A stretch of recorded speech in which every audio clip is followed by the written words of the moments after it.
इस वीडियो में मैं आपको बताऊंगा कि SQA के लिए किन स्किल्स का होना ज़रूरी है, SQA के लिए किस माइंडसेट का होना ज़रूरी है, SQA के लिए क्या बेसिक चीज़ें ज़रूरी हैं।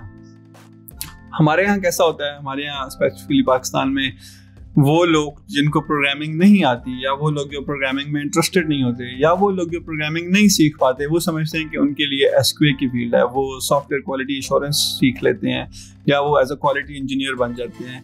लेकिन मतलब इट्स ओके समहाउ, लेकिन द प्रॉब्लम इज कि अगर आप प्रोग्रामिंग में इंटरेस्टेड नहीं हैं, अगर आपको प्रोग्रामिंग नहीं आती या आप नहीं सीख सकते और आप SQA में जाते हैं, तो इट्स ऑल राइट, शायद आप वो सीख जाएं, आप वो शायद फील्ड में हो जाएं, लेकिन to grow in that field, to excel in that field, it obviously requires programming.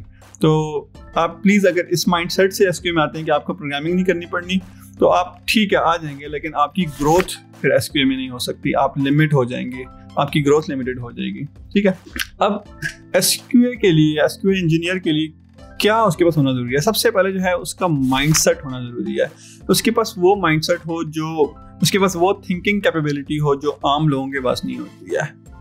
Thinking capability आपकी डिफरेंट होना चाहिए, आपके माइंड डिफरेंट सिनेरियोज को सोचता हो। जब आपका माइंड डिफरेंट सिनेरियोज को सोचता हो, तभी तो वो माइंड ऐसे केसेस को ढूंढेगा, ऐसे बग्स को ढूंढेगा जो आम बंदा नहीं ढूंढ सकता, जो शायद ओनली जब वो रिलीज में जाके यूजर चेक करे, तो वो इश्यूज आपने रिलीज में जाने से पहले निकालने होते हैं। तो इसके लिए आपका माइंडसेट होना बहुत इंपॉर्टेंट है।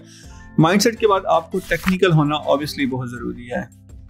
अब the thing with SQA is कि अगर आप डेवलपर हैं तो आपने शायद सिर्फ डेवलपमेंट करनी है, अगर आप प्रोजेक्ट मैनेजर हैं शायद आपने मैनेजमेंट करनी है, अगर आप UI UX डिज़ाइनर हैं आपने सिर्फ डिज़ाइन करना है। With the QA it's a bit different. In my personal opinion, I think the QA is more of a project manager. QA को स्टार्ट से लेके जब प्रोजेक्ट का स्कोप फाइनल होता है, वहाँ से उसने समझना होता है प्रोजेक्ट का स्कोप क्या है, प्रोजेक्ट के स्कोप के अगेंस्ट उसको यूज केसेस दे दिए जाते हैं, तो उसने वो सारा कुछ स्टडी करना होता है जो कि प्रोजेक्ट मैनेजर ने किया होता है।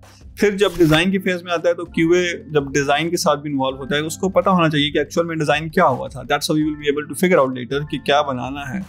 जब वो क्लियर हो जाता है, तो जब डेवलपमेंट चल रही होती है, तो उसको बार बार इन्वॉल्व होना होता है डेवलपर्स की टीम के साथ भी, तो QA वहाँ भी इन्वॉल्व हो रहा है। जब बन जाता है तो QA ने टेस्ट भी करना है, टेस्ट करने के बाद रिलीज भी देनी है। तो sometimes QA is even responsible for sort of issues or bugs as well with his PMs, project managers के पास। तो I guess the QA is like more of a multi-talented job। तो आपने just QA नहीं करना, अपनी पूरी एक group के साथ इन्वॉल्व होना होता है, आपकी रिस्पॉन्सिबिलिटीज थोड़ी सी ज़्यादा होती हैं। That's my personal opinion though। फिर टेस्टिंग्स की मैंने आपसे पहले कहा कि लाइफ साइकिल्स की और डिफरेंट चीज़ों की बात नहीं करता, लेकिन टेस्टिंग का एक छोटा सा जो प्रोसेस है वो मैं आपको बता देता हूँ कि टेस्टिंग आपने यूनिट टेस्ट करने होते हैं, फिर आपको इंटीग्रेशन टेस्टिंग करनी होती है। अब यूनिट टेस्टिंग इस आप लोगों को ऑलरेडी आइडिया है, लेकिन मैं आपको एक एग्जांपल से क्लियर करना चाह रहा हूँ जिन लोगों को नहीं पता, जो लोग नए हैं इस वीडियो को देख रहे हैं।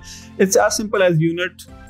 फॉर एग्जाम्पल आप एक एडिशन कर रहे हैं, आप एक मल्टीप्लिकेशन कर रहे हैं, 2+2 आप ऐड कर रहे हैं, 2+2 मल्टीप्लाई कर रहे हैं। So I consider that as 2 units. 2+2 addition is 1 unit, multiplication is a second unit. ठीक है, तो आप वो टेस्ट करें कि मल्टीप्लाई सही हो रहा है, तो दैट्स 1 यूनिट। आप देखें कि एडिशन सही हो रही है, दैट्स 1 यूनिट। जब आप दोनों को इंटीग्रेट करते हैं, 2+2 मल्टीप्लाई बाई 2 फॉर एग्जाम्पल, तो वो एक फार्मूला देते हैं। तो अब ये इंटीग्रेशन टेस्ट आपने करना है कि इसका रिजल्ट ठीक आ रहा है, प्लस ठीक हो रहा था, मल्टीप्लाई ठीक हो रहा था, अब इन तीनों का रिजल्ट कंबाइन ठीक आ रहा है, दैट्स कॉल्ड इंटीग्रेशन टेस्टिंग। एक छोटी सी एग्जाम्पल। अब दूसरी एग्जाम्पल जो मैंने कहा कि माइंडसेट होना चाहिए। अब माइंडसेट होना क्यों जरूरी है, माइंडसेट कैसा होना चाहिए? फॉर एग्जाम्पल मैं आपको एग्जाम्पल देता हूँ, एक बेसिक सी एग्जांपल, एक लॉगिन स्क्रीन की एग्जांपल। लॉगिन कर रहे हैं आपने, डेवलपर ने एक लॉगिन का पेज बना दी जिसमें आपने ईमेल इंसर्ट करना है, जिसमें आपने पासवर्ड एंटर करना है, उसके बाद लॉगिन पे क्लिक करना है, अगर सक्सेसफुल हो तो नेक्स्ट पेज पे। अब इसमें कितने सिनेरियोज हैं जो कि शायद आम यूजर नहीं सोचता, लेकिन यूजर कुछ भी कर सकता है, तो आप यूजर से कुछ भी एक्सपेक्ट सकते हैं। यूजर आप यूँ समझे कि बस मतलब ही इज अ किंग, वो कुछ भी कर सकता है। अब आपने सिनेरियोज जरा एक लॉगिन के पेज पे आप सिनेरियोज देखें तो आपने चेक करना है कि ईमेल वैलिड है या नहीं है, ईमेल में प्रॉपर वैलिडेशन है या नहीं है।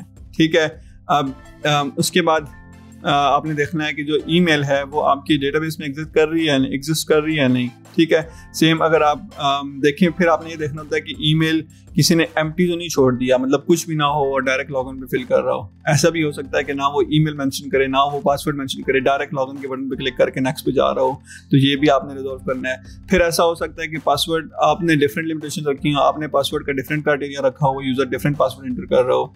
ऐसा भी हो सकता है कि पासवर्ड इंटर ही ना कर रहा हो। ऐसा भी हो सकता है कि कोई भी पासवर्ड लगा दो और वो डायरेक्ट नेक्स्ट पेज पे जा रहा हो। तो मतलब एक छोटी सी स्क्रीन में आपके पास इतने सिनेरियोज आ जाते हैं, और ये सिर्फ वो निकाल सकता है ऐसे सिनेरियोज जिसके पास क्रिएटिव थिंकिंग की एबिलिटी हो, जिसके पास प्रॉब्लम सॉल्विंग की एबिलिटी हो, जिसके पास वो माइंड सेट हो जरा डिफरेंटली सोचने का।